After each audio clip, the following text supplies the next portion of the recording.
उत्पत्ति अध्याय 17। विधान का बाह्य चिन्ह खतना।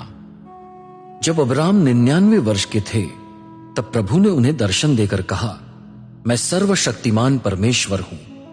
मेरी उपस्थिति में रहकर निर्दोष आचरण करने का प्रयत्न कर। मैं अपने और तेरे मध्य अपना विधान स्थापित करूंगा और तुझे अत्याधिक बढ़ाऊंगा। अब्राम ने मुंह के बल गिरकर प्रणाम किया।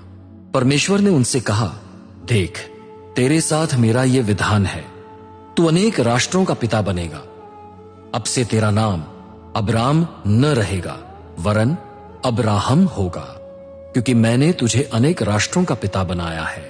मैं तुझे अत्यंत फलवंत करूंगा, तुझसे राष्ट्र उद्भव करूंगा, तुझ में से अनेक राजा निकलेंगे।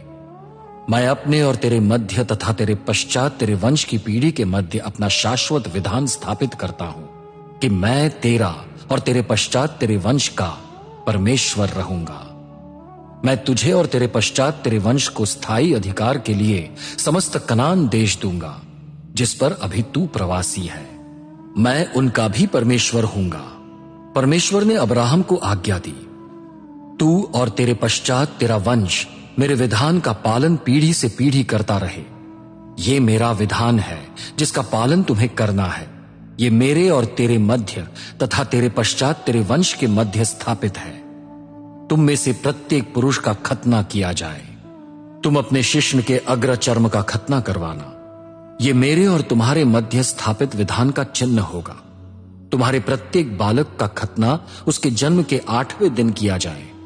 प्रत्येक पीढ़ी के पुरुष का खतना होना चाहिए, चाहे वो तुम्हारे घर में उत्पन्न हुआ दास हो अथवा विदेशी से धन देकर खरीदा गया हो, जो तेरे वंश का नहीं है।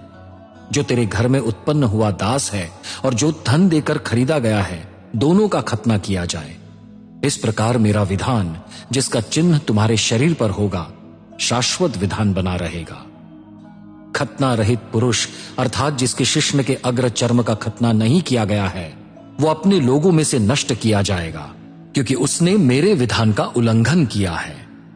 परमेश्वर ने अब्राहम से कहा, तू अपनी पत्नी सारे को अब सारे मत कहना, उसका नाम सारा होगा। मैं उसको आशीष दूंगा। मैं तुझे उसके माध्यम से एक पुत्र प्रदान करूंगा। मैं उसको आशीष दूंगा और वो राष्ट्रों की माता बनेगी। अनेक राज्यों के राजा उससे जन्म लेंगे। अब्राहम ने मुंह के बल गिरकर प्रणाम किया, पर वो हंस पड़े। उन्होंने अपने हृदय में कहा, क्या 100 वर्ष के बूढ़े को भी संतान हो सकती है? क्या 90 वर्ष की सारा गर्भवती होगी? अब्राहम ने परमेश्वर से कहा, स्वामी, इश्माएल तेरी दृष्टि में बना रहे यही बहुत है। परमेश्वर ने कहा, नहीं, तेरी पत्नी सारा तेरे लिए एक पुत्र को जन्म देगी। तू उसका नाम इसहाक रखना। मैं उसके साथ अपना विधान स्थापित करूंगा। यह विधान उसके पश्चात भी उसके वंश के साथ शाश्वत विधान होगा। मैंने इश्माएल के विषय में तेरी बात सुनी। देख, मैं उसे भी आशीष दूंगा। मैं उसे फलवंत बनाऊंगा और उसे अत्याधिक बढ़ा दूंगा। उससे 12 नायक उत्पन्न होंगे। मैं उसे एक महान राष्ट्र बनाऊंगा, किंतु मैं इसहाक के साथ ही अपना विधान स्थापित करूंगा। सारा इसहाक को आगामी वर्ष इसी ऋतु में जन्म देगी। जब परमेश्वर उससे बात कर चुका, तब वो अब्राहम के पास से ऊपर चला गया। अब्राहम ने अपने पुत्र इश्माएल और अपने घर में उत्पन्न एवं धन देकर खरीदे गए प्रत्येक दास को, अर्थात अपने परिवार के प्रत्येक पुरुष को लेकर उनके शिश्न के अग्र चर्म का उसी दिन खतना किया, जैसे परमेश्वर ने कहा था। जब अब्राहम का खतना किया गया, तब वो 99 वर्ष के थे। जब उनके पुत्र इश्माएल का खतना किया गया, तब वो 13 वर्ष का था। अब्राहम और उनके पुत्र का खतना एक ही दिन किया गया।